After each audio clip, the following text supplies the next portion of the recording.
No primeiro livro de Samuel, capítulo 4. Leiamos novamente, agora apenas o verso 21. 1 Samuel 4, 21. Mas chamou ao menino Icabode, dizendo: Foi-se a glória de Israel. Isto ela disse porque a arca de Deus fora tomada e por causa do seu sogro e do seu marido. Foi-se a glória de Israel. Então, segundo livro das Crônicas,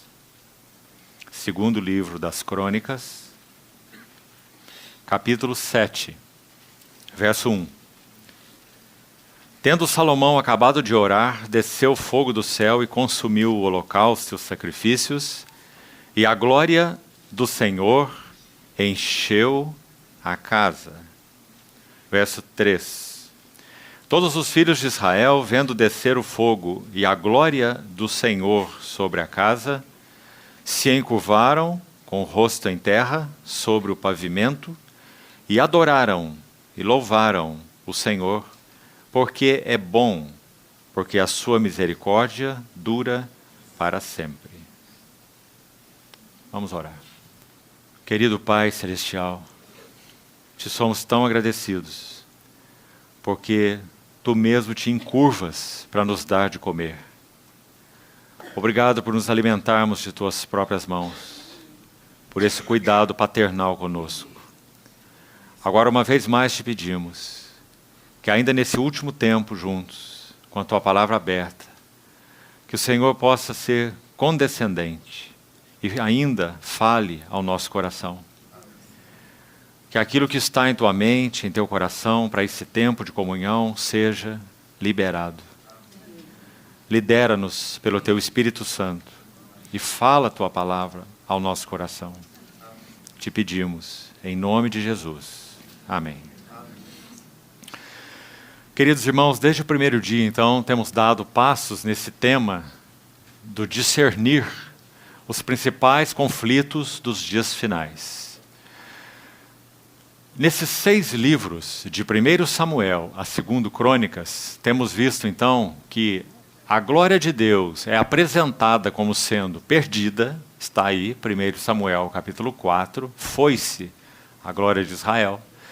Então, no segundo livro das Crônicas, capítulo 5, também capítulo 7, que lemos, a glória de Deus é mostrada como retornando ao seu povo, especificamente ali à sua casa, já que agora o templo, pelas mãos de Salomão, estava edificado. 140 anos nós temos entre Samuel e Salomão. Por isso, quando nós vemos essa oração do capítulo 7, veja aquela ênfase. Ele é bom e a sua misericórdia dura para sempre. Nosso Deus, na sua longanimidade amorosa, aguardou os 140 anos em um trabalho tão paciente, preparando e usando servos específicos, em particular os 4 que destacamos: Ana, Samuel, Davi e Salomão. Para que, trabalhando nestas vidas, determinados e específicos princípios espirituais e também, podemos dizer, tratos espirituais, tratamentos espirituais, nós chegamos a Salomão, o filho da paz. Isso significa o seu nome. Que pôde, então, edificar o templo para que a glória de Deus retornasse ao seu povo. Então, é claro que se nós temos esse quadro nesses 6 livros, veja bem, nós não poderíamos abordá-los de outra maneira que não essa. Nós temos um ponto em que a glória de Deus foi perdida. E nós temos um outro ponto em que a glória de Deus foi recuperada. Só que lembremos, entre esses 2 pontos, nós temos 4 personagens centrais. E nas vidas deles, por isso eles são de tanto interesse para nós. Nas vidas deles, nós vemos o caminho para a recuperação da glória de Deus. Já temos enfatizado isso de uma forma ou outra, desde o primeiro dia, Mas não perca, irmão, essa última frase que foi falada aqui. Há um caminho para a recuperação da glória de Deus. Não é automático. Não é questão dessa glória em um determinado momento, deliberadamente, descer do céu até nós. Essa não é a maneira do Senhor trabalhar. O Senhor trabalha forjando vasos. Então nós já estudamos 2 vasos. E muito brevemente nós vamos fazer um retrospecto muito, muito objetivo. O primeiro foi Ana, que assimilou no seu coração o encargo espiritual pela necessidade de Deus. Ela viu a necessidade de Deus e essa necessidade pesou no seu coração. Então, além desse aspecto ligado a Ana, nós vemos que Ana pôde cooperar na oração, já que oração é batalha, já que orar é trabalhar com Deus. Assim a oração é apresentada particularmente em todo o Novo Testamento. Orar é trabalhar com Deus. Então Ana exemplifica de uma maneira muito vívida esse princípio da oração, do trabalhar com Deus. E um terceiro que estudamos ainda na vida de Ana, o princípio da mordomia. Quando então Samuel estava lá, e ela apenas o via de ano em ano e provia para o suprimento da necessidade de Deus. Então, tudo isso vimos a respeito de Ana. Com Samuel, nós vimos especificamente o princípio da centralidade da palavra de Deus. Já que você, creio, se lembra do final do capítulo 2 de Samuel, quando é dito que Samuel, desde Dan a Berseba, ou seja, toda a terra de Israel, ele foi confirmado como um profeta do Senhor. E nem uma das palavras que foram ditas por Samuel, o Senhor deixou cair por terra. Então isso mostra a centralidade da palavra de Deus como mais um princípio central. Então coloque de maneira linear esses princípios para que você veja qual é o caminho da recuperação. Compreendeu? Ana e tudo que a envolveu, Samuel e particularmente esse princípio da recuperação da palavra. Então falamos ontem sobre a palavra viva, o impacto, a revelação. Falamos sobre visão, entendimento espiritual. Tudo isso falamos ontem.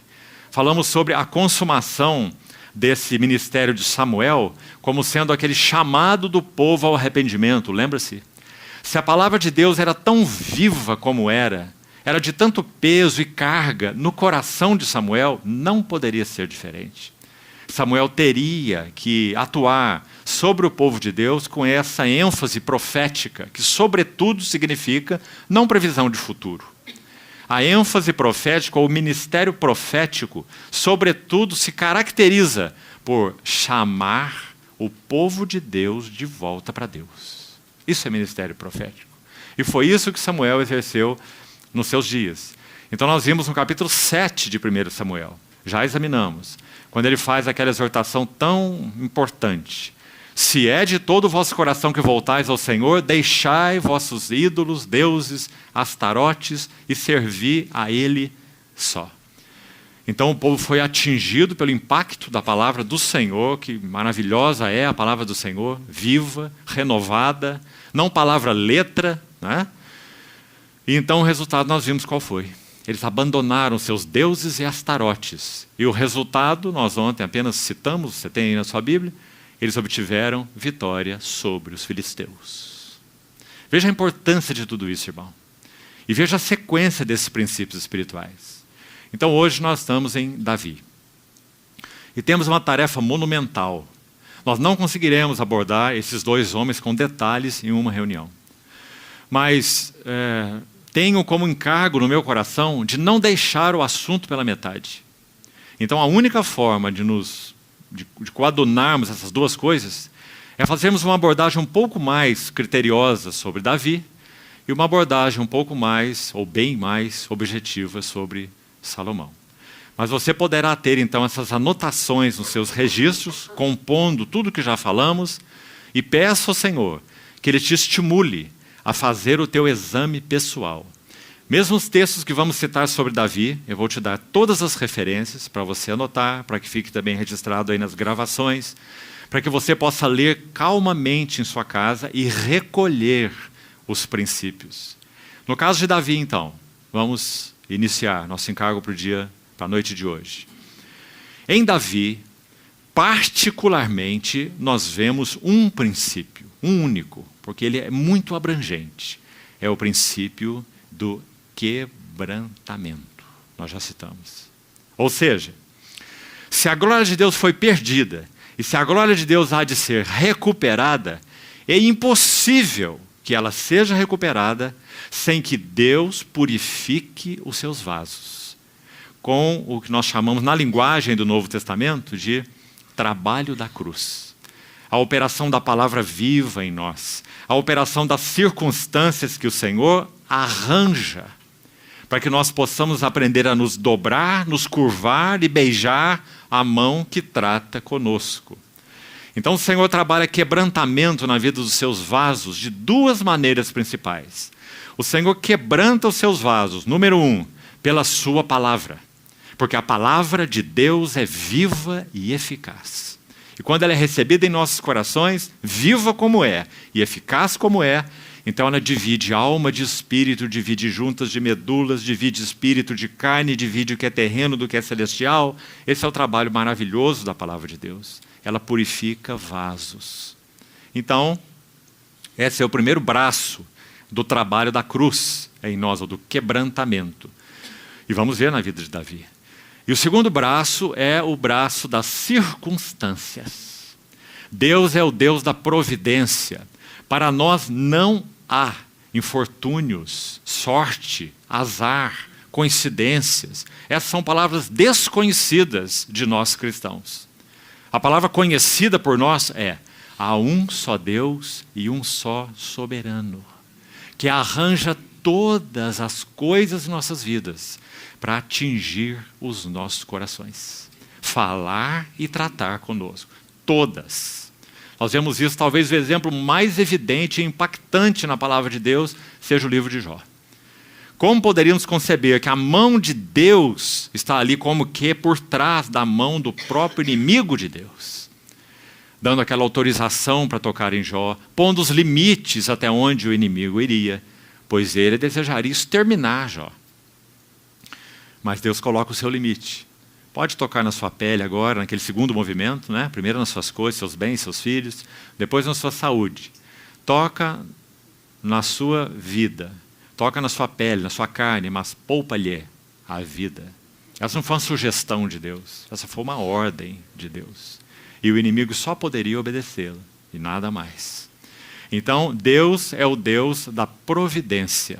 Todos os arranjos debaixo da providência de Deus são usados para que o vaso seja forjado, seja preparado. Então, deixando isso claro, vamos ver um princípio expresso, este princípio, expresso num texto de Paulo a Timóteo, para iniciarmos algo sobre a vida de Davi, confiando que o Senhor nos dará condições de abordá-lo, mesmo que objetivamente. 2 Timóteo. 2 Timóteo capítulo 2, veja o verso 21. 2 Timóteo 2, 21. Assim, pois, se alguém a si mesmo se purificar destes erros, será utensílio ou vaso para honra, santificado e útil ao seu possuidor, estando preparado para toda boa obra. Isso é resultado do trato de Deus com o vaso.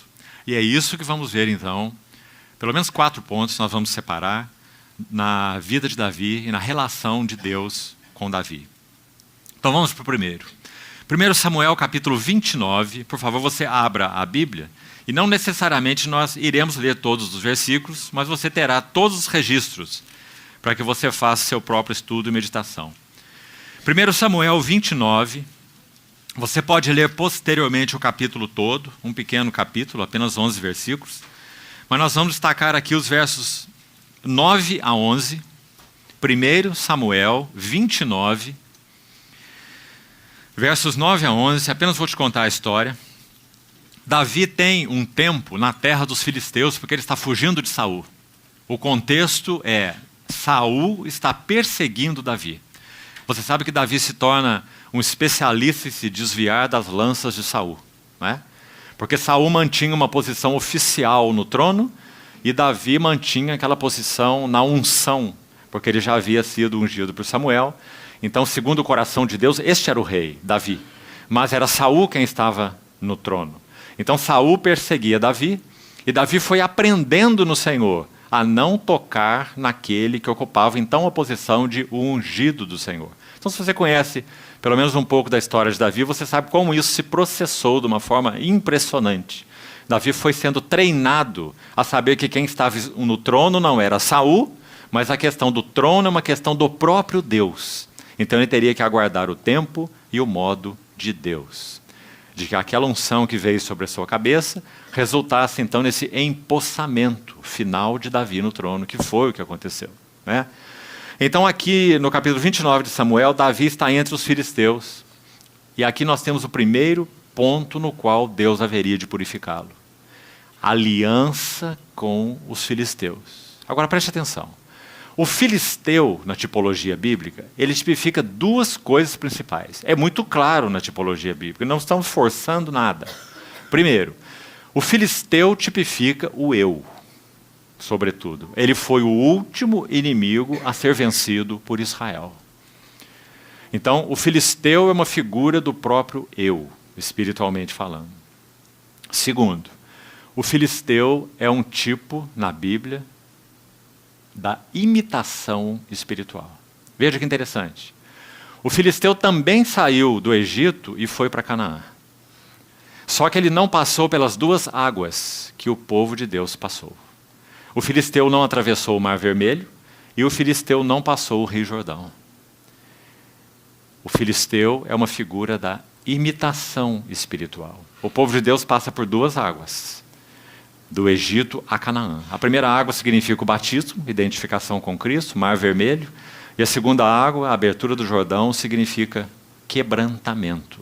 Jordão, o nome significa descendo, porque ele desce do Hermon até o Mar Morto. Então, Davi está entre os filisteus. Ali ele buscou refúgio, Saul está perseguindo Davi. Agora acontece algo importante aqui. Davi se alia. Uma coisa é se refugiar entre os filisteus diante do contexto que ele estava vivendo. Outra coisa é fazer aliança com os filisteus. Davi fez aliança com os filisteus porque ele desejava derrubar Saul. Como falamos, o Senhor trata Davi de muitas formas para que ele aprendesse de que ao modo de Deus e ao tempo de Deus ele assumiria o trono designado por Deus. Ele aprendeu isso em um processo. Então Davi, ele está residindo, olha aí o seu capítulo 29, versos 9 a 11. Não precisamos ler, você tem o registro aí.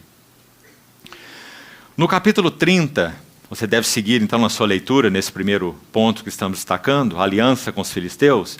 Capítulo 30, do verso 1 ao verso 6. Nós não vamos ler, porque precisamos aqui guardar bem nosso tempo. Mas está aí, citado para você. Você vai ver o que acontece por causa da aliança que Davi fez com os filisteus. Ele sai de Aquis, onde ele estava, nesse tempo. Os seus bens, sua família, seus filhos, seus bens, suas coisas, estavam em Ziclag, onde Davi estava refugiado, Ziclag. E ele sai em aliança com os filisteus para essa batalha contra os israelitas, porque ele desejava derrubar Saul. Se você ler o capítulo 30, verso 1 a 6, você vai ficar impressionado com esse texto. Como o Senhor disciplinou Davi. É dito que eles saem à batalha, ele propõe sair à batalha junto com os filisteus, Davi propõe. Os filisteus não aceitam, eles desconfiam de Davi. Eles dizem, quem é este? Não é Davi? Não é aquele herói do povo de Israel? Não é aquele que venceu nossos heróis? Então, baseado na desconfiança dos filisteus sobre Davi, eles rejeitam a presença de Davi entre eles, filisteus, na batalha com Israel. Você compreendeu? Irmão, há algo tão interessante aí. Na verdade, aqueles que pertencem ao Senhor realmente, com realidade espiritual, não conseguem, estritamente falando, se aliar com o mundo. Até mesmo o mundo nos põe para fora. A aliança, mesmo em todos os seus significados com o mundo, é impossível para o verdadeiro cristão. Quando eles viram Davi, eles perguntaram: quem é este? Este não é o herói entre os israelitas? E desconfiaram de Davi. Então não é permitido que Davi acompanhe os filisteus, assuma a guarda junto com os filisteus para combater os israelitas. Então Davi é como que frustrado ali no seu intento, e veja o que acontece no capítulo 30. Ele volta para a cidade onde ele residia, e os seus liderados, com as mulheres, com os filhos e com os bens. E a cidade se chama Ziclag. Então você tem aí no capítulo 30, sucedeu, pois, que chegando Davi e os seus homens ao terceiro dia, a Ziclag, está vendo? Eles saem lá do fronte de batalha, porque foram rejeitados pelos filisteus, Davi quis fazer aliança com eles, eles rejeitaram, ele volta à sua cidade, e o que ele encontra lá? A cidade saqueada, queimada, as mulheres levadas cativas. Mas veja a disciplina de Deus. O Senhor não permitiu que nenhum deles, nenhuma vida, nem das mulheres, nem das crianças, fossem tocadas pelos inimigos. Então é dito que quando Davi vê essa cena, verso 4, então Davi e o povo que se achava com ele ergueram a voz e choraram, até não terem mais forças para chorar. Você vê a maneira de Deus, irmão? Como ele realmente é um pai que cuida dos seus filhos, bondoso. Ele preservou tudo que tocava a Davi, mas ele disciplinou profundamente a vida de Davi, por causa de aliança com os filisteus. Acho que agora é o tempo de examinarmos com mais detalhes o texto que faz tema da nossa meditação nesses dias, que é o texto de 1 Coríntios 7. Vamos a ele, e aqui nós vamos com mais calma. Lembre-se, dentro desse tópico, aliança com os filisteus, ou alianças mundanas. Vamos ler de novo esse texto de 1 Coríntios 7, e vamos destacar algumas coisas aqui que podem nos ajudar muito. 1 Coríntios 7, 29. Isto, porém, vos digo, irmãos, o tempo se abrevia. O que resta é que não só os casados sejam como se não o fossem. Vamos devagar com esse texto, vamos já parar aqui um pouco. Por que essa questão do casamento é abordada em primeiro lugar?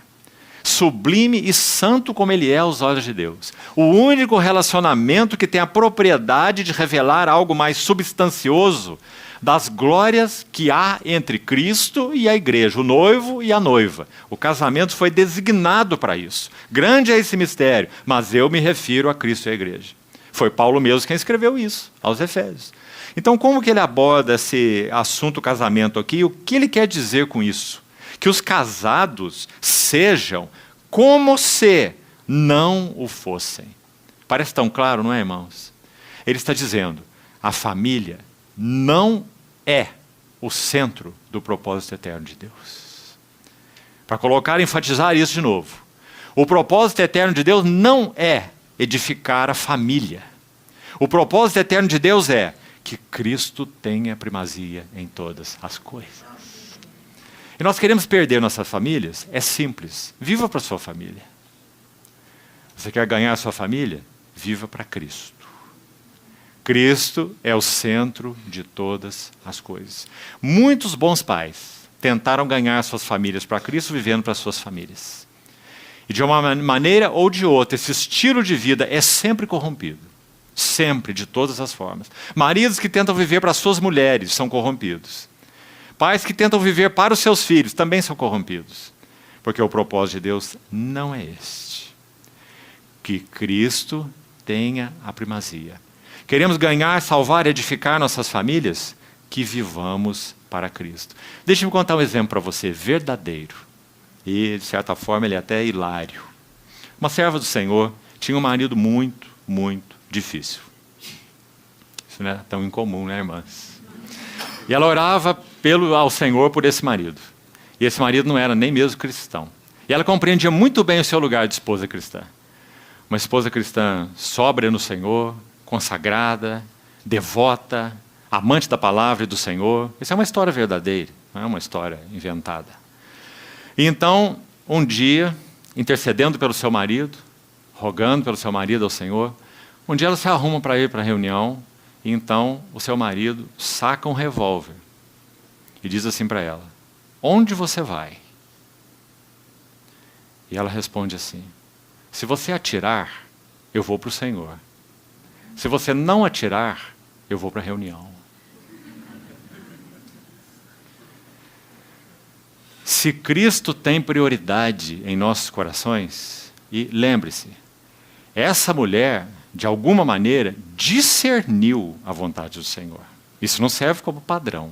Nada é padrão de conduta. Ela entendeu no Senhor que essa era a resposta e o caminho que ela deveria dar naquele momento. Ela não deu prioridade para o seu marido. Ela não disse: então o que você quer, bem? Que eu assenta do seu lado e assista um programa de televisão com você? Não é? Então, amados irmãos, que os casados vivam como se não o fossem. Não ache que sua família é o centro do propósito eterno de Deus. Cristo deve ter a primazia em todas as coisas. Amados irmãos, a maneira mais eficaz, e também posso dizer linda, preciosa, de ganhar nossos filhos para Cristo, é permitir que na atmosfera do lar eles respirem Cristo. Sem palavras. Na alegria do coração dos seus pais, devotados ao Senhor, amando a igreja, amando os irmãos. A atmosfera do lar é respirada pelos nossos filhos, muito mais que as palavras que nós falamos. Se Cristo tem preeminência. Então, o tempo se abrevia. O que resta é que não só casados vivam como se não fossem. Então, para deixar claro essa primeira frase, as outras são até mais simples, digamos, de serem entendidas. Mas quando falamos de casamento, nós precisamos de muito cuidado, não é? Porque estamos tocando uma instituição muito preciosa aos olhos do Senhor. Então, você tem que compreender muito bem o que nós estamos dizendo aqui, sobre a questão das prioridades, né? E como nós edificamos nossa família. Mas você vai ter a chave desse entendimento aí, como um casado deve viver como se não fossem. E por que isso? Ele vai dizer assim, olhe lá comigo, por favor. Verso 32, aí mesmo. Coríntios 7, 32. O que realmente eu quero é que estejais livres de preocupações. Veja, está ficando um pouquinho mais claro já. Porque se você examinar Coríntios 7 todo, você vai ver que Paulo está tratando de casamento, pessoas se darem em casamento em tempos de tribulação. E era esse tempo que os coríntios estavam vivendo. Então Paulo tem um conselho. Ele não é um homem que abre um manual e tem um conselho geral para todo mundo. Não é? Ele conhece a hora e a história dos coríntios, então ele aconselha. Eu aconselho que por causa da angustiosa situação presente, então que o homem não se case, que a mulher não se case, por causa da angustiosa situação presente. É esse termo que ele usa aqui no Coríntios 7, compreendeu? Então ele diz, é melhor que fique como está, por causa da dureza, da tribulação que vocês estão passando. Então ele vai dizer, o que realmente eu quero é que estejais livres de preocupações. Quem é casado, cuida das coisas do Senhor, de como agradar quem não é casado. Quem não é casado, cuida das coisas do Senhor, e de como agradar ao Senhor. Agora veja aqui, se ele está falando de casado e solteiro, de marido, de homem e de mulher, parece lógico que essa frase deveria estar assim, a seguinte. Mas o que se casou, então primeiro, quem não é casado, cuida das coisas do Senhor e de como agradar o Senhor. Mas o que se casou, nós esperaríamos que ele dissesse assim, cuida das coisas da esposa. Não seria lógico nessa frase? Mas olha o que ele diz, cuida das coisas do mundo. Não é interessante? Ele não confronta coisas do Senhor com coisas da esposa. Ele confronta coisas do Senhor com coisas do mundo. Por quê? Nosso Senhor disse assim, acautelai-vos para que os vossos corações não fiquem sobrecarregados com os cuidados do mundo. Então, por causa daquela angustiosa situação presente, é melhor que nem o homem nem a mulher se casem. Porque se eles se casarem, eles vão ter que cuidar das coisas do mundo, de como agradar, aí no caso a esposa, como ele diz.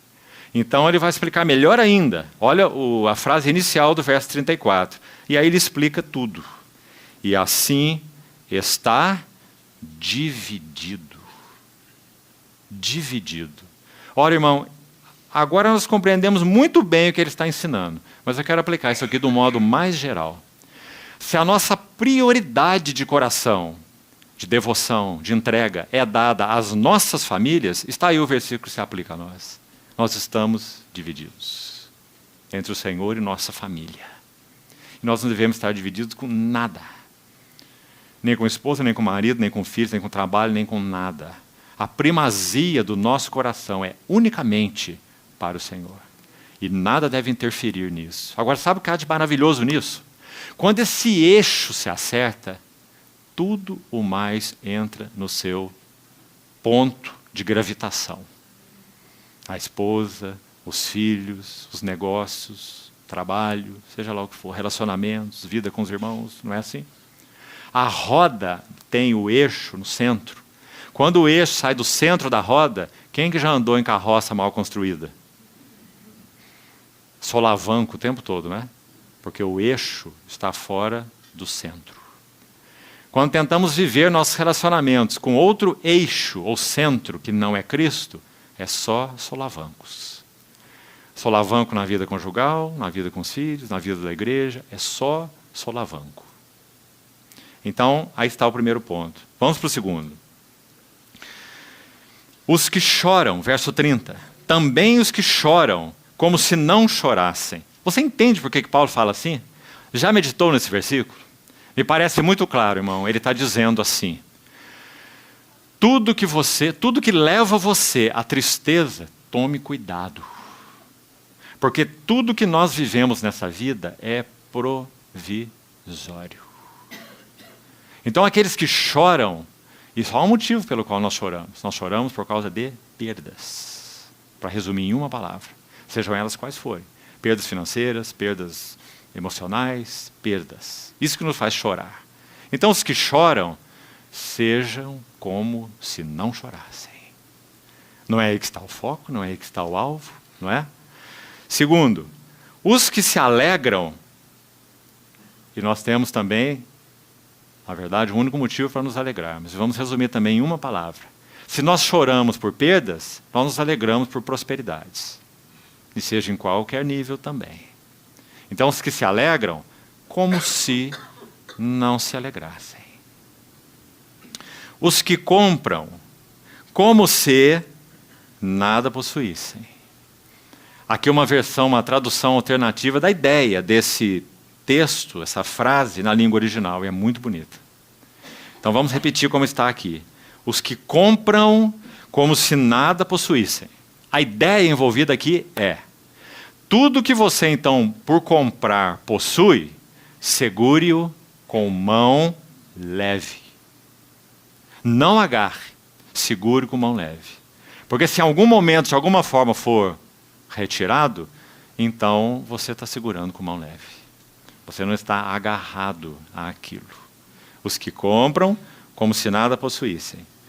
Os que se utilizam do mundo. Essa frase aqui vai nos ajudar a entender as anteriores. Os que se utilizam do mundo como se dele não usassem.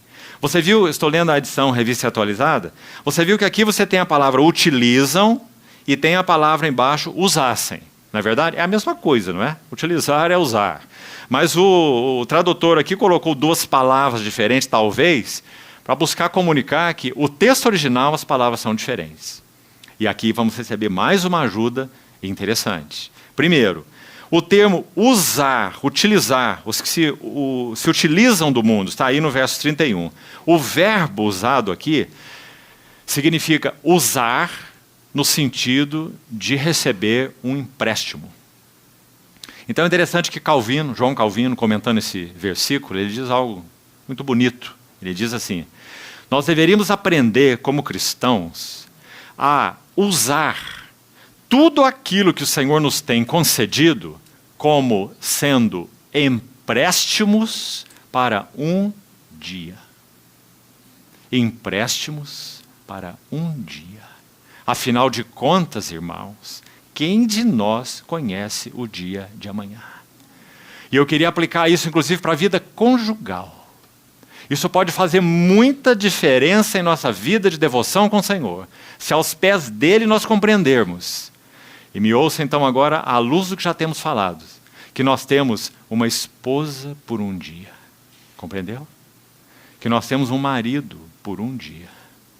Que nós temos filhos por um dia. São empréstimos por um dia. Esse é o sentido do termo usam, ou utilizam aqui nesse verso 31. A palavra é kraomai no grego. E a ideia expressa é receber um empréstimo.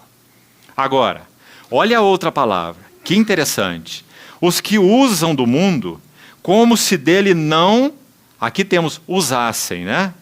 Na língua original é uma outra palavra, a mesma que eu citei aqui, com um prefixo de reforço na língua grega. Tem aí um kata. Esse kata no grego é um prefixo de diversas palavras, que é um prefixo de reforço. Há muitas palavras, quando, por exemplo, você vai falar habitar na língua original. Habitar no sentido de residir, fixar residência ali. Então, oikos, em grego, é casa. Oikeo tem o sentido de habitar. Quando você quer falar, você pode dizer, nós estamos habitando aqui, mas habitando por uma reunião. Terminando a reunião, nós saímos daqui porque nós não moramos aqui. Nós não fixamos residência aqui. Então, quando no grego você quer dizer que você reside, fixa a residência ali, então você combina as palavras. Esse oikos, que significa morar, habitar, e um kata. Então, kata oikeo significa fixar residência. Então, a palavra usada aqui para usassem é kata kraomai. A primeira é só a que citamos, é só o kraomai, que fala de um empréstimo por um dia. Agora, kata kraomai tem o sentido de abusar. Compreendeu? Então, os que usam do mundo, traduzindo agora para o nosso português, os que usam do mundo, não abusem dele. Por quê? Porque ele tem tentáculos, irmãos. O mundo tem tentáculos. Como um grande polvo, cheio de ventosas. E tudo que passa por perto, ele agarra. Então, os que usam, não abusem. Por isso, nosso Senhor fez a exortação que eu já lembrei aqui hoje uma vez, Lucas 21, 34. Acautelai-vos, que os vossos corações não fiquem sobrecarregados. As consequências da orgia, embriaguez e das preocupações deste mundo. Irmão, que exortação. E como já falamos também ontem, nós pisamos um pouco nesse terreno aqui, parece que nós cristãos temos tido muitas dificuldades nesse assunto mundo. E realmente ele tem lançado tentáculos dentro do nosso coração. Todo esse sistema é montado exatamente para isso. Daniel 7,25 diz que o anticristo, falando da pessoa mesmo dele, nós estamos vivendo nessa era e nesse espírito do anticristo no ar. Respiramos facilmente esse espírito, não é? Por isso o tempo se abrevia. É dito em Daniel 7,25 que ele magoará os santos do Altíssimo. Você se lembra daquela palavra lá? É uma palavra muito específica. O livro de Daniel foi escrito metade em hebraico e metade em aramaico, porque o povo estava no cativeiro babilônico, persa, e eles perderam o hebraico e aprenderam a língua do conquistador, a língua persa, que é o aramaico. Por isso o livro é escrito em duas metades. E a palavra usada lá é aramaica, não é hebraica. Ela é muito específica. Magoar ali significa afligir a mente, desgastar a mente. Irmão, sua mente anda desgastada pelos cuidados do mundo? Profissionalmente, socialmente, financeiramente, economicamente. Pressão mental. Ele magoará os santos do Altíssimo. Que leitura clara nós fazemos disso nos nossos dias, não é? Desgaste mental, para nos tornar inválidos para Deus. Então, esse é o sentido desse termo aí, já explicamos.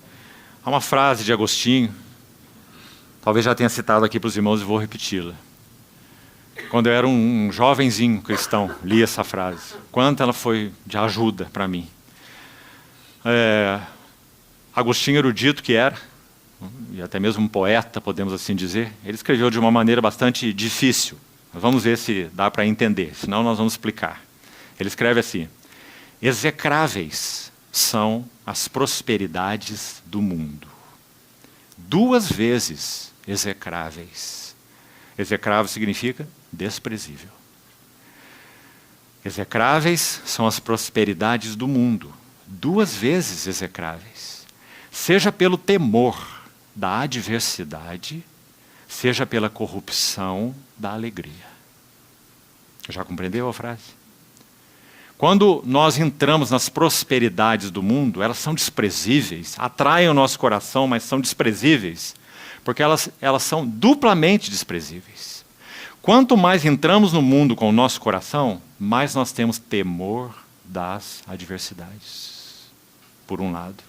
Por outro lado, quanto mais mergulhamos no mundo, mais nós temos corrupção da alegria. É claro, é uma alegria espúria depositar o nosso coração no mundo e cedermos às atrações e às conquistas do mundo. Então ele diz 2 vezes execráveis. Temor da adversidade, corrupção da alegria. Então, irmãos, que grande exortação nós temos nesse pequeno texto. Você vê que o que Paulo tem em mente nunca é diferente sobre Paulo, particularmente sobre Paulo. É a centralidade de Cristo. Casados como se não fosse, os que se alegram como se não se alegrassem, os que choram como se não chorassem, os que compram como se nada possuíssem. Centralidade de Cristo. Tão linda, tão clara. Né? Então, esse foi um aprendizado na vida de Davi. Alianças mundanas. E o Senhor podando aqui, podando ali, ensinando aqui, disciplinando ali, trazendo Davi para aquela realidade onde ele poderia ser chamado pela misericórdia de Deus, de um homem segundo o coração de Deus. Mas quantos tratos, irmãos. Vamos passar para o segundo elemento sobre Davi. 2 Samuel, capítulo 24, agora. Mais um golpe misericordioso do Senhor na vida de Davi, fazendo o quê, como nós vimos à luz de Timóteo? Formando ou forjando um vaso preparado e útil para o seu possuidor, preparado para toda boa obra. Então, segundo livro de Samuel, nós não vamos ler, mas é importante que você tenha aí o registro, então. Capítulo 24, 2 Samuel 24, registre aí, por favor, os versos de 1 a 4, e depois os versos de 10 a 17. São esses os textos. O que acontece aqui, resumindo então a história para avançarmos? Davi levanta o censo do povo. Isso foi um grande pecado diante do Senhor. Por quê? Porque Davi, de alguma forma, confiou na capacidade dos seus próprios recursos. Quando Davi levanta o censo do povo, isso é muito ofensivo ao Senhor, porque o Senhor sempre deu vitórias a Davi baseado no braço de Deus. Você se lembra a primeira experiência de Davi, com quem foi? Com Golias. A vitória clara do braço de Deus. Um gigante e um jovenzinho. Ele com armadura, o outro com pedras. Não é? Tão linda e grande lição. Sempre as vitórias de Davi foram as vitórias do Senhor. Mas agora Davi é um homem poderoso. Ele já estava no trono. E chega um momento que ele quer levantar o censo do exército. Então ele conta 600 mil homens capazes de sair à batalha. Então, isso foi para o coração do Senhor uma afronta. E de novo vou repetir o princípio. Todas as vitórias de Davi foram obtidas pelo braço do Senhor. Mas agora Davi, de alguma maneira, ele vê diante dos seus olhos os seus recursos. Irmão, podíamos gastar o resto da noite aqui e ia faltar tempo. Vou te citar um versículo. 2 Coríntios 1, 8 e 9. Paulo fala assim: não quero, irmãos, que ignoreis a natureza da tribulação que nos sobreveio na Ásia, pois foi além das nossas forças, a ponto de nos desesperarmos da própria vida. Paulo está se referindo a algo, então, você está vendo? Tremendo. Aí ele vai explicar o porquê que Deus o mergulhou nessa situação. Não só uma situação acima das suas forças, onde ele se viu desesperado, mas desesperado da própria vida. É o que ele escreve aí, 2 Coríntios 1, 8 e 9. Aí ele diz qual foi o motivo dessa experiência. Ele diz, mas nós já recebemos em nós mesmos, da parte de Deus, sobre nós, a sentença de morte. Olha a expressão que ele usa. Aí ele explica o que é a sentença de morte. É para que não confiemos em nós, mas no Deus que vivifica os mortos. Aqui está Davi agindo contrariamente a esse princípio, levantando o censo do povo, particularmente do exército, e examinando os seus próprios recursos. Irmão, amado irmão, esse era um homem experimentado. Isso mostra o que significa, o que é o nosso coração diante do Senhor. Como já falamos, desde a primeira experiência, Davi aprendeu o que é o braço do Senhor contra Golias. E aprendeu em várias outras situações. O braço do Senhor. Nós nunca poderíamos imaginar que Davi fosse fazer uma coisa dessa. Não é? Tantos tratos, tanto ensino. Sabe, irmão, o que me parece? Considere diante do Senhor. É dito que Moisés era o homem mais manso sobre a terra, não é assim? E Moisés feriu a rocha 2 vezes. Parece que naqueles pontos onde de maneira especial nós temos recebido tratos do Senhor, nós tendemos de alguma maneira a extrapolá-los. Moisés caiu exatamente no seu ponto mais forte, digamos assim, sua mansidão. E assim também Davi. Quantos tratos ele recebeu. E ele cai na soberba. Você lembra do Salmo 19? Você lembra dos versos finais do Salmo 19? Aquele salmo maravilhoso. Os céus manifestam a glória de Deus e o firmamento anuncia as obras da sua mão. Fala da criação primeiro, depois fala da palavra. A lei do Senhor é perfeita, restaura a alma. O testemunho do Senhor é fiel, da sabedoria aos simples. Lembra do salmo? Lembra como termina? As palavras dos meus lábios e o meditar do meu coração sejam agradáveis na tua presença, Senhor, rocha minha e libertador meu.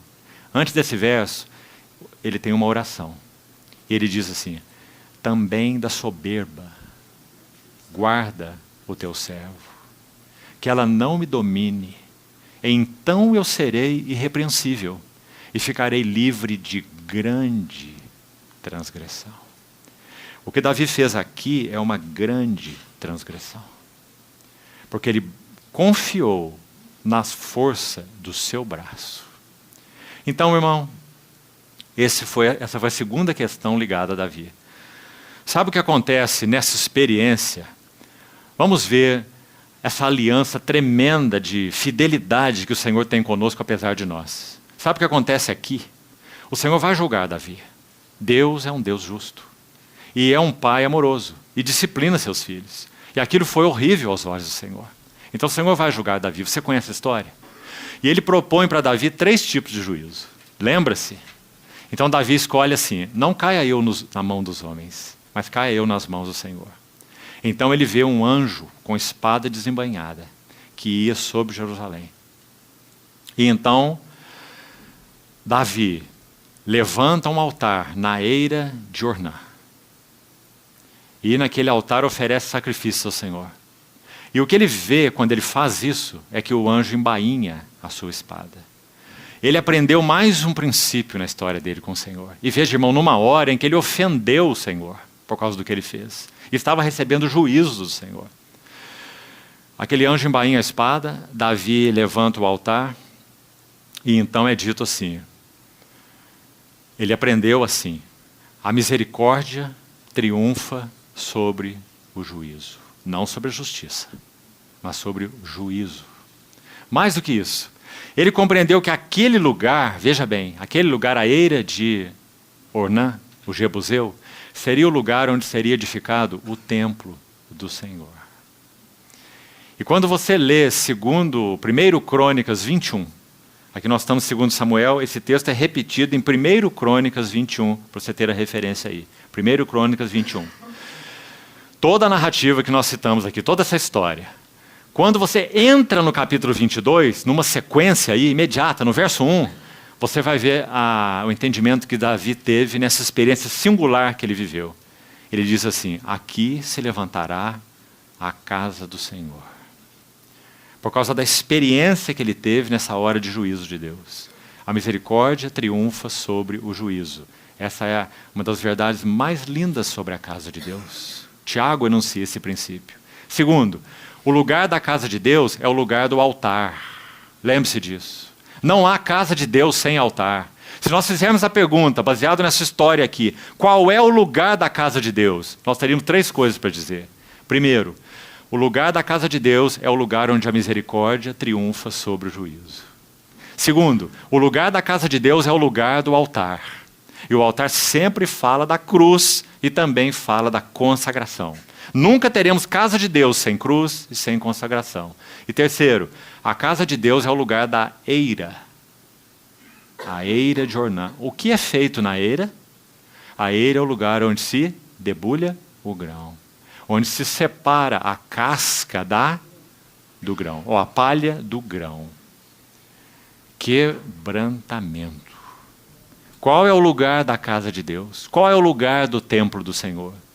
O lugar onde a misericórdia triunfa sobre o juízo. Lugar da cruz. Lugar do quebrantamento. Lugar do altar, lugar da eira. Então está aí a segunda lição. Vamos para o terceiro. 2 Samuel capítulo 11. Veja que todas essas lições são lições de quebrantamento. Esse é o princípio ligado a Davi. Então, 2 Samuel capítulo 11, nós também não vamos ler. Precisamos avançar. E o texto é muito conhecido. É o adultério de Davi com Batseba. Esse foi outro pecado muito desagradável aos olhos do Senhor. Acho que você conhece a história bem. Urias significa luz de Deus ou fogo de Deus. Quando Davi se torna o responsável pela morte de Urias, ele está apagando a luz de Deus. E o Senhor, na sua misericórdia, ainda envia Natã a Davi para repreendê-lo. Então, o que acontece aqui, do que o Senhor quer purificar o vaso aqui em 2 Samuel 11, nesse assunto do adultério com Batseba? Davi estava em um posicionamento inadequado. Amados irmãos, vamos dar o nosso salto de novo aqui, Samuel a Crônicas. Se a glória de Deus foi perdida, 1 Samuel 4,19, e a glória de Deus há de ser recuperada, 2 Crônicas 7, nunca podemos perder de vista que isso vai passar pelo princípio do quebrantamento, que requererá posicionamentos. Davi estava mal posicionado. Não era ali que ele deveria estar. Ele deveria estar em frente de batalha. Então está aí mais uma lição de profunda importância. Queremos que a glória de Deus retorne entre nós como seu povo. Isso vai requerer de nós posicionamentos. Pergunta para nós: nós estamos servindo a Deus no lugar designado por Deus? Davi era o rei, o líder, o vitorioso de Deus. Saul matou milhares, mas Davi 10 milhares. O seu lugar era lá, em frente de batalha. Mas Davi estava posicionado erroneamente. Então, queridos irmãos, nós estamos servindo a Deus no lugar designado por Deus. Você sabe que o texto de Coríntios 12 tem lições tão lindas sobre esse assunto, servir a Deus no lugar designado por Deus? Sabe como isso é mencionado lá? Porque o corpo é um e tem muitos membros, e os membros, sendo muitos, constituem um só corpo. 1 Coríntios 12. Ele vai falar das funções do corpo: nariz, boca, olho, ouvido, não é? O olfato, a visão, o ouvido. Ele vai mostrar o lugar de cada um do corpo e vai dizer: Deus coordenou o corpo, para que não haja divisão no corpo. E ali ele ensina 4 lições. Nós não temos tempo para isso, mas você pode anotar. Ele ensina que nós devemos aprender a assumir nossas próprias responsabilidades no corpo. Se o olfato diz, se o ouvido diz, porque eu não sou o olho, não sou do corpo, ele nem por isso deixa de ser. Ou seja, devemos aprender a assumir nossas responsabilidades. Devemos aprender a apreciar a função de outros. Devemos aprender a viver em coordenação, porque Deus coordenou o corpo, preservando a unidade, versos 24 e 25 naquele capítulo. Há muitos princípios ali, 4 em especial. Então, estamos servindo a Deus, pergunta, no lugar designado por Deus? Precisamos responder essa pergunta, amados irmãos. Quarto, com relação a Davi, e último. 1 Crônicas, capítulo 13. 1 Crônicas 13. Se é que eu posso dar mais uma ajuda aos irmãos com relação a esse servir a Deus no lugar designado por Deus, deixe-me dizer uma coisa que ouvimos há muitos anos de nosso querido irmão Stephen Kong. Fiquei sabendo hoje que o nosso irmão está com 105 anos. E em julho agora vai ministrar mais uma conferência nos Estados Unidos. O nosso irmão Stephen Kong certa vez disse assim, alguém perguntou para ele, um jovem, irmão, como eu posso compreender qual é o meu lugar no corpo de Cristo? Para que eu exerça a minha função plenamente. Como eu posso compreender qual é a minha função, qual é o meu lugar? Aquele irmão tem respostas objetivas e diretas que são maravilhosas. E aqui está mais uma dele. Ele respondeu assim para esse jovem, deixe que a vida cresça. Você entendeu ou não? Como você vai compreender qual é o seu lugar para servir no corpo de Cristo? Deixe que a vida cresça. Quanto mais a vida de Cristo crescer em nós, quanto mais de Cristo for sendo formado em nós, mais nós iremos compreendendo qual é a nossa função no corpo de Cristo. Vida vem antes de função, sempre. Então não tem que preocupar com a função, tem que se preocupar com a vida.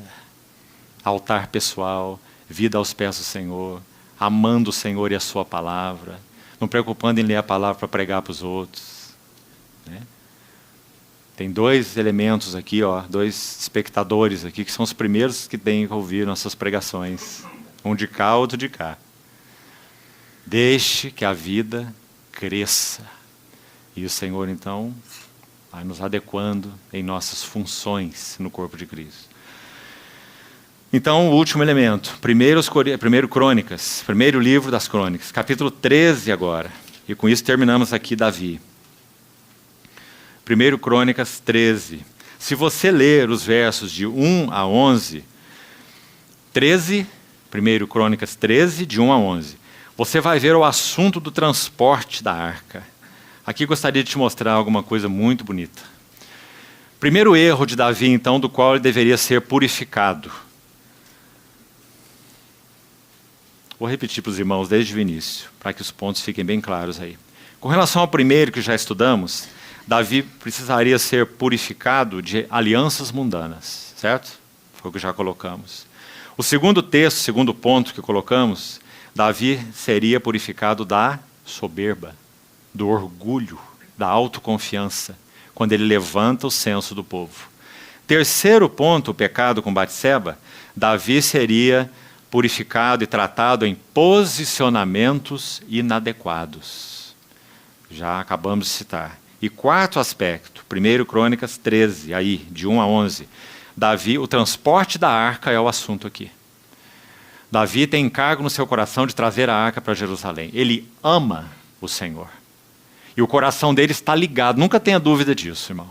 Ele ama o Senhor e o coração dele está ligado à glória do Senhor. Por isso ele quer trazer a arca para Jerusalém e não quer reinar nem um dia sem a arca. Mas o que ele faz? Ele imita os filisteus. Quando mandaram a arca embora do terreno deles, já mencionamos esse texto ontem ou anteontem, né? Com aquele carro novo que eles fizeram, com o tumor de ouro, o rato de ouro, vocês se lembram daquilo?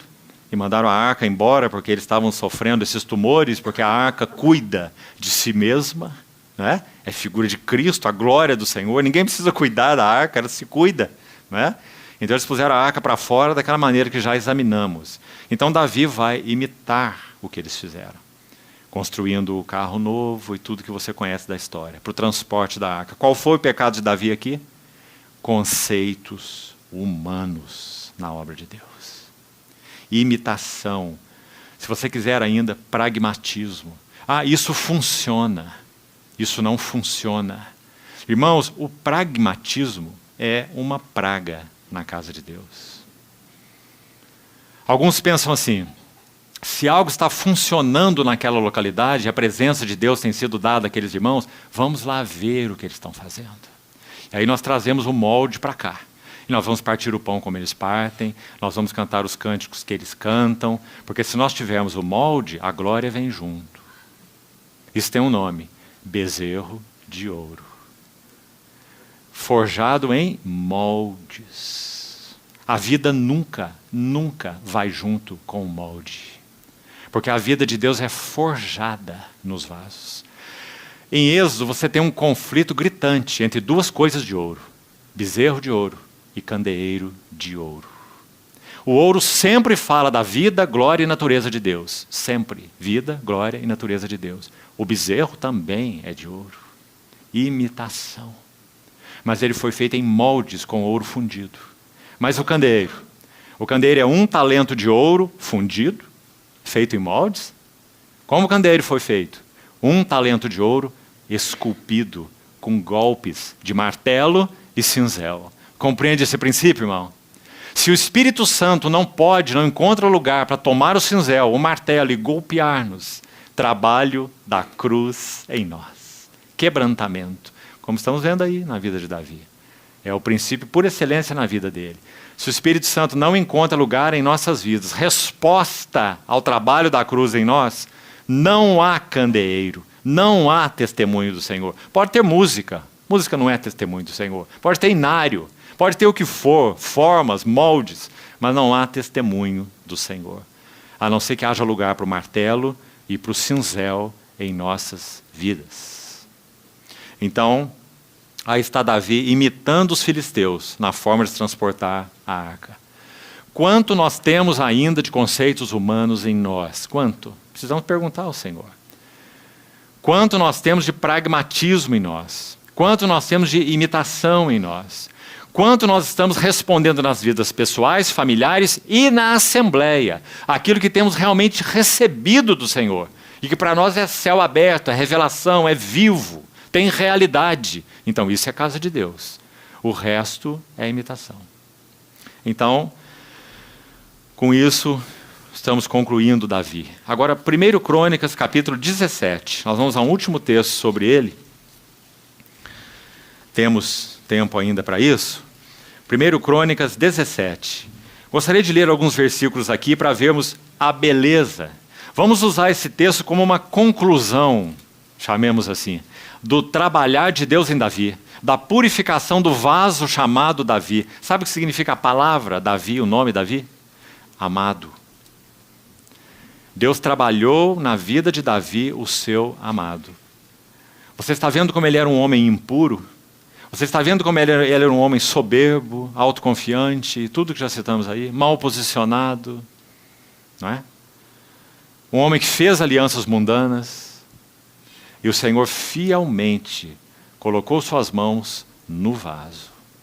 Mas, irmão, lembre-se, o vaso responde aos tratos de Deus. Não é um trabalho unilateral, não é um trabalho monérgico, é um trabalho sinérgico. Hoje, se ouvirdes a sua voz, não endureçais os vossos corações. Então vamos ler alguns versículos de 1 Crônicas 17. Veja. Sucedeu que, habitando Davi em sua própria casa, disse ao profeta Natã, olha essa frase: eis que moro em casa de cedros, mas a arca da aliança do Senhor se acha numa tenda. Não é lindo, irmão? Ah, irmãos, quantos de nós, morando em casas de cedros, iríamos nos preocupar onde está a arca? Se nós estamos tão bem, tão confortáveis, tão seguros, tão aquecidos. Eu moro em casa de cedros, e a arca da aliança do Senhor está numa tenda. Veja o verso 11. Há de ser que, quando teus dias se cumprirem, o Senhor está falando aqui com Davi, através de Natã, mais uma vez através de Natã, e tiveres de ir para junto dos teus pais, então farei levantar depois de ti o teu descendente, Salomão, que será dos teus filhos, e estabelecerei o seu reino. Esse me edificará casa, e eu estabelecerei para sempre o seu reino. Olha o verso 21. Davi ouve essa palavra tão magnífica de Natã, porque esse era o desejo que o Senhor mesmo pôs no coração de Davi, né? Edificar essa casa, trazer a arca. Então aqui, a partir do verso 16, você vê ali, então entrou o rei Davi na casa do Senhor, ficou perante ele e disse. Né? Então aí temos a oração de Davi. E no verso 21, vamos ver o 20 também. Senhor, ninguém há semelhante a ti, e não há outro Deus além de ti, segundo tudo o que nós mesmos temos ouvido. Verso 21. Quem há como teu povo Israel, gente única na terra, povo que habita só, a quem tu, ó Deus, foste resgatar para ser teu povo, e essa próxima frase, note aí, e fazer a ti mesmo um nome. Essa era a frase que eu gostaria de destacar. Sem o princípio do quebrantamento, que é o mais evidente na vida de Davi, nunca nós podemos cooperar para fazer um nome para o Senhor. Sem o princípio do quebrantamento, nós faremos o nosso próprio nome. Quando a Torre de Babel foi edificada, qual era o cerne do assunto? Façamos tijolos, queimemo-nos bem, levantemos uma torre que vá ao topo até o céu e façamos célebre o nosso nome. Viu a diferença entre a Torre de Babel e o Templo de Salomão? Fazer a ti mesmo um nome. Isso é impossível se o vaso não for purificado pelo caminho do quebrantamento, caminho de Davi, como estamos vendo aí. Agora, nós vamos encerrar Davi com um salmo, 132. Salmo 132. Não sabemos se esse salmo foi de Davi, provavelmente não foi de Davi, esse salmo. Não temos aqui o autor dele. Mas ele menciona Davi. Então veja, Salmo 132.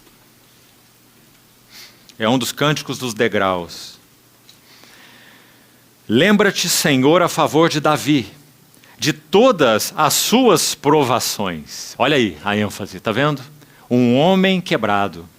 Todas as suas provações, de como ele jurou ao Senhor e fez votos ao poderoso de Jacó: não entrarei na tenda em que moro, e nem subirei ao leito em que repouso. Não darei sono aos meus olhos, e nem repouso às minhas pálpebras, até que eu encontre lugar para o Senhor. Oh, meus irmãos, esse não tem que ser o nosso coração, particularmente falando, já que o tema aqui é esse, né? É coletivo o tema aqui, não é a família de Davi. É o testemunho do Senhor, né? Templo do Senhor, a casa do Senhor. Não tem que ser este realmente o motivo dominante dos nossos corações? Para que nós vivemos? Para que nós realmente trabalhamos? Não é para encontrar lugar para o Senhor na sua casa? Ajudando-nos, exortando-nos, cuidando-nos, servindo-nos por causa dele, até que eu encontre lugar para o Senhor. Ó irmão, irmã, jovem, cristãos, não apliquemos o nosso coração a qualquer outra coisa. Nós somos chamados para ser cooperadores dele, para preparar lugar para ele, em nossas vidas, famílias e, sobretudo, na sua casa. Uma morada para o poderoso de Jacó. Então, o salmo segue, nós vamos até aí. E agora estamos, então, concluindo. Graças ao Senhor, podemos terminar Davi, mesmo que panoramicamente, porque sobre Salomão nós vamos gastar 10 minutos e concluímos nosso tempo total pela misericórdia do Senhor. O que nós temos sobre Salomão? O seu nome, então, significa Filho da Paz. Salomão. Nós sabemos que por causa dos tratos de Deus com Davi é que nós temos Salomão. Davi, o homem de guerra, Salomão, o homem da paz. Qual é o princípio dominante da vida de Salomão? Se a glória de Deus foi perdida, e se a glória de Deus será recuperada, e agora nós estamos no último estágio, Salomão e o templo, quando a glória de Deus invade o templo, quando Salomão está orando, nós vimos lá 2 vezes, segundo Crônicas 7, a glória do Senhor encheu a casa. Qual é o princípio dominante sobre Salomão? O princípio da harmonia e da unidade. Isso é o que domina a história de Salomão. Agora, rapidamente, então, 2 destaques sobre ele. Vamos lá. 1 Reis, capítulo 6. Primeiro livro dos Reis, capítulo 6. Todos esses textos você os tem aí, sobre Davi e sobre Salomão, e poderá estudá-los calmamente diante do Senhor. Todos esses princípios que comentamos. 1 Reis, capítulo 6, verso 7. Olha a beleza desse princípio espiritual. 1 Reis 6, versículo 7. Como o templo foi edificado? O Senhor encarregou Salomão da edificação do templo, e a glória do Senhor voltaria para sua casa depois de 140 anos, como falamos. Então, o verso 7 diz assim: edificava-se, então está em processo, a casa com pedras já preparadas nas pedreiras. De maneira que nem martelo, nem machado, nem instrumento algum de ferro se ouviu na casa quando a edificavam. Muito lindo esse verso, porque ele anuncia o seguinte: cada pedra preparada na pedreira, então trazida para o lugar onde seria justaposta para a edificação da casa de Deus. Parece um princípio muito claro. Vamos usar uma frase, quem sabe, de Dietrich Bonhoeffer, para tentar expressar isso. Ele diz assim: se você não conhece a solidão com Deus, pés do Senhor, vida a sós com Ele, intimidade. Se você não conhece a solidão, você não está preparado para a comunhão. Ou tenha cuidado com a comunhão. Você vai fazer só estragos na comunhão. Gosto desse, não gosto daquele. Os irmãos têm que me entender, esse é o meu jeito. Meu jeito, como se fosse uma pérola preciosa. Não é? Irmãos, as pedras são talhadas nas pedreiras, longe da casa do Senhor. Lugar secreto, quarto fechado, a sós com Deus.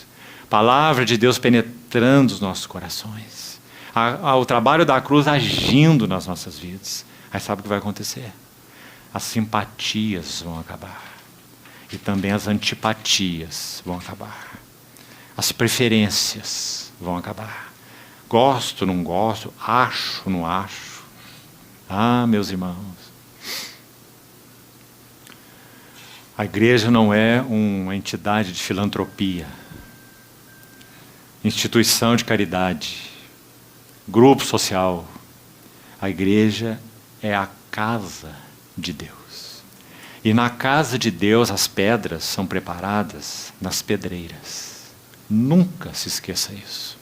Não traga para a casa de Deus seus trejeitos, eles não interessam.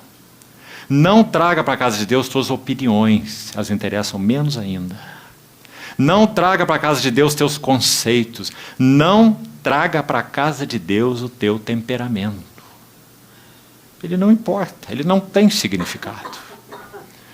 O Espírito Santo tem que encontrar lugar para nos santificar em tudo que nós somos. Pedras preparadas nas pedreiras. Não se esqueça. E viu o motivo? Para que não haja barulho, sons na casa de Deus. Quando as pedras não são preparadas na pedreira, se elas fossem preparadas na casa, só barulho e anarquia e confusão. Quando nós trazemos nossas coisas para a casa de Deus, é isso que nós temos. É barulho, é confusão, é anarquia, mas nada de edificação. O quarto secreto é a chave.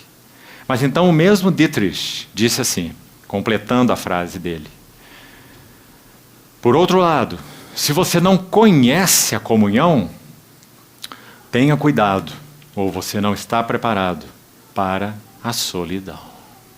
Não é lindo? A solidão com Deus é a chave da comunhão. E a comunhão deve aprofundar nossa vida de solidão. Ou de intimidade com Deus. Maravilhoso.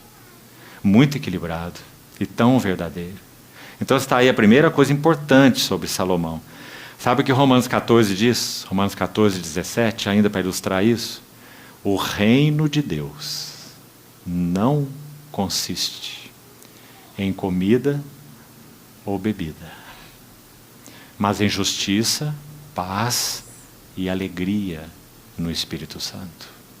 Se as pedras são preparadas na pedreira e são então justapostas, isso aí é o resultado. Justiça, que ali fala de santidade, a conotação dessa palavra ali é de santidade, paz e alegria. Sabe, irmão, isso vale para a vida individual, vale para o casal, vale para a família, vale para a igreja, vale para todos os níveis. Quando a primeira coisa que se vai, quando o nosso Senhor não está satisfeito, é a alegria. A alegria. Nosso irmão Vern Frank, hoje já está com o Senhor. Ele dizia assim: alegria cristã é marca de maturidade. Não é um sentimento. Não é uma coisa que vem e vai, que eu tenho aqui e não tenho ali. Alegria cristã é marca de maturidade. Por que ele disse isso? Por causa de Filipenses 4. Paulo disse assim: aprendi a viver contente em toda e qualquer situação. Humilhado ou honrado, em abundância ou em escassez. Tudo posso naquele que me fortalece. Alegrai-vos no Senhor. Então esse é o resultado das pedras trabalhadas na pedreira. Se as pedras forem trabalhadas na pedreira, o que teremos entre nós, vamos pensar em termos de reunião. Embora isso fale muito mais do que reunião. Isso fala da vida da igreja, nossos relacionamentos, 24 horas. Mas vamos pensar na reunião. O que nós teremos na reunião é paz e alegria no Espírito Santo. Porque as pedras estão sendo preparadas nas pedreiras. Se não é assim, quanta confusão, quantos problemas, não é? Quanto egocentrismo. Então, essa é a nota sobre Salomão. E nós vamos concluir, agora sim, o último texto, onde nós começamos. 2 Crônicas 7. Texto que nós já lemos mais de uma vez nesses dias. Vamos ler de novo e aqui vamos terminar. Com uma nota aqui principal. 2 Crônicas 7. Tendo Salomão acabado de orar, desceu fogo do céu, consumiu o holocausto. Isso significa simplesmente: Deus está satisfeito. Se Deus não estivesse satisfeito, o holocausto não seria consumido pelo fogo do céu. E a glória do Senhor encheu a casa. Oh, irmãos, que salto! Graças ao Senhor por esse salto. E Cabode, foi-se a glória. Mas agora a glória do Senhor enche a sua casa. E graças ao Senhor pelos 4 personagens. Ah, se não fosse Ana, não teríamos nem mesmo Samuel. E não teríamos Davi. E não teríamos Salomão. Ana, que maravilha, irmãos. Mais uma vez o Senhor colocando aí esse nome, né, de mulher. Na obra de Deus, no serviço de Deus. Os sacerdotes não podiam entrar na casa do Senhor, porque a glória do Senhor lhe tinha enchido a casa. Sabe o que tem de bonito nesse versículo? Irmãos, é muito comum e muito normal. Pedro diz que nós somos um reino de sacerdotes, e os sacerdotes são para servir, certo? Cada um na sua função, o ouvido sendo um bom ouvido, o olho sendo um bom olho, o olfato sendo um bom olfato, né? Coríntios 12. Mas preste atenção. Quando a glória do Senhor encheu a casa, nem os sacerdotes podiam entrar. Será que temos algo a aprender aqui? Parece, irmão, que quando realmente nós estamos tocando aquela presença tão viva do nosso Senhor, nós não precisamos nem que ninguém fale nada. Muito menos que alguém faça alguma coisa. Porque Ele já está falando tudo. E Ele já está fazendo tudo em nossas vidas. Aquietai-vos e sabei Eu sou Deus. Como precisamos experimentar isso, amados irmãos? Quando vos reunirem no mesmo lugar, um tem salmo, outro tem doutrina, outro tem isso, e aquele que entrar no meio de vós se prostrará com o rosto em terra, adorará a Deus e dirá: Deus está de fato no meio de vós. Oh, queridos irmãos, que o Senhor nos estimule a buscar essa realidade. Você está vendo qual é a chave, não está?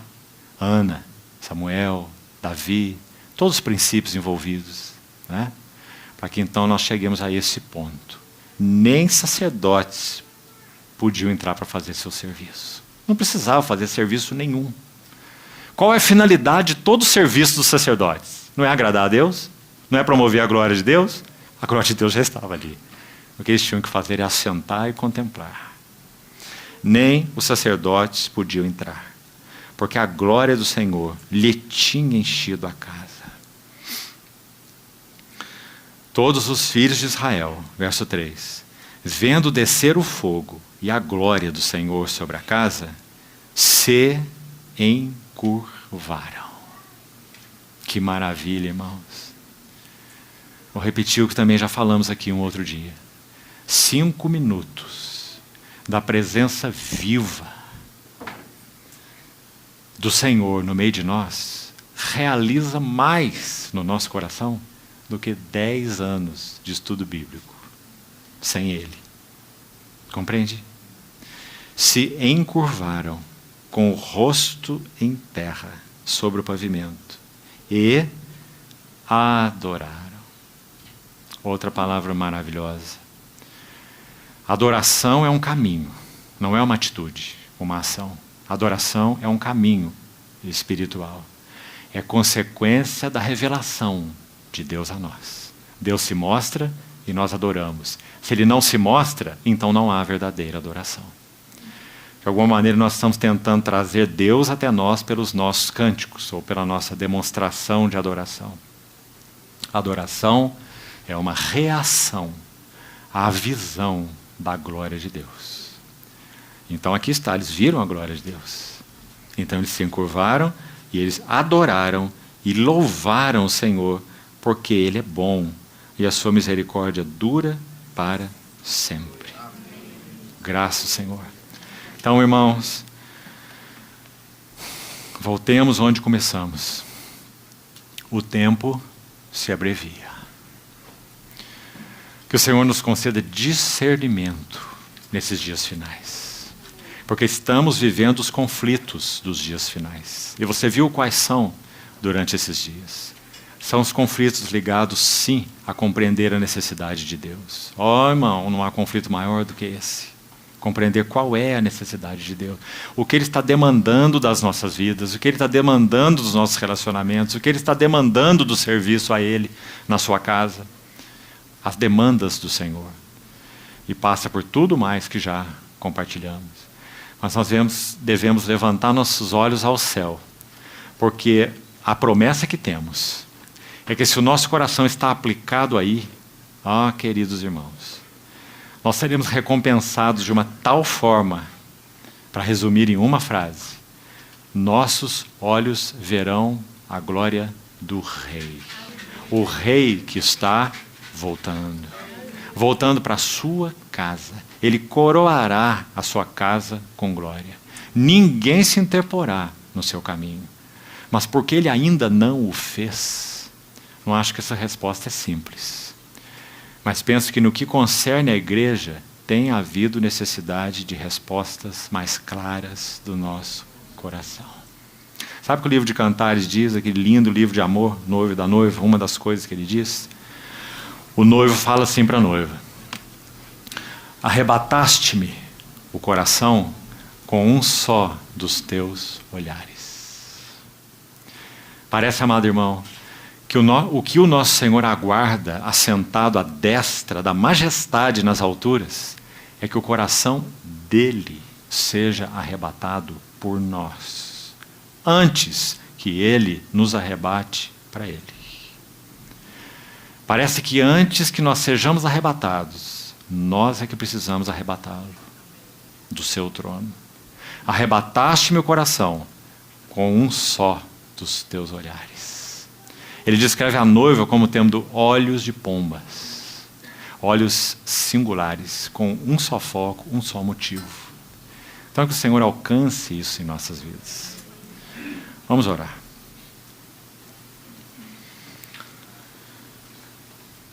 Senhor, te somos muito gratos pela Tua palavra escrita.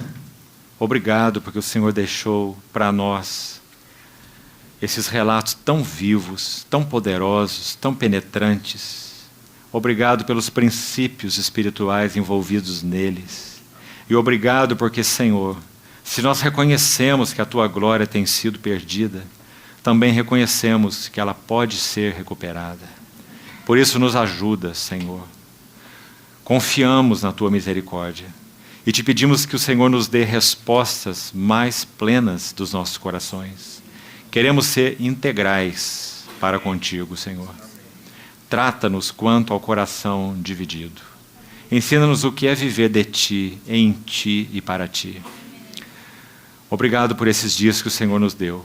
Mantém a Tua palavra viva nos nossos corações.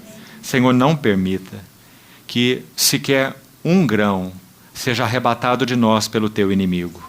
Mantém Tuas sementes no nosso coração. Queremos checar o curso e a velocidade de nosso progresso. Queremos reter Tua palavra no nosso coração e frutificar a 30, 60 e 100 por um. Ajuda-nos, Senhor, por Tua misericórdia e por Tua fidelidade.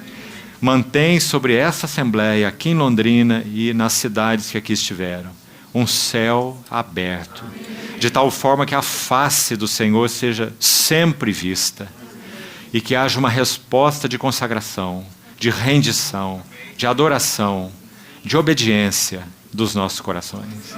Confiamos em Ti, Senhor, para concluir o que o Senhor começou em nós. Ajuda-nos, Senhor. Vem ao nosso socorro. Em Teu precioso nome oramos. Amém.